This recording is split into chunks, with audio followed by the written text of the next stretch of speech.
बबुआयाમાં પૂછેલી એક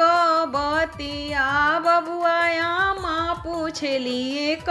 બતિયા, બબુઆ કાઈ ખઈલ સસુરરિયા, આમાં પૂરી કચौड़ी મીઠાઈયા, બબુઆ झूठो बचन जनी बोली ह, अम्मा बासी भात खंटा दहिया, अम्मा बासी भात खंटा दहिया, बबुआ भाभी पूछेली एक बतिया, बबुआ काई खइल ससुररिया, भाभी पूरी कचौड़ी मिठाइया, बबुआ झूठो बचन जनी बोली ह, देवर झूठो बचन जनी बोली ह, भाभी बासी भात खंटा दहिया,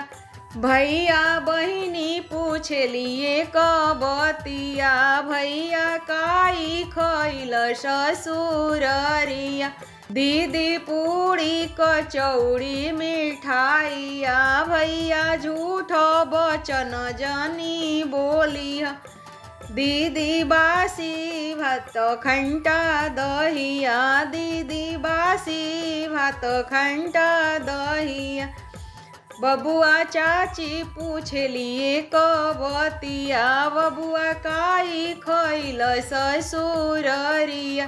चाची पूरी कचौड़ी मिठाइया, बबुआ झूठो बचन जनी बोली ह,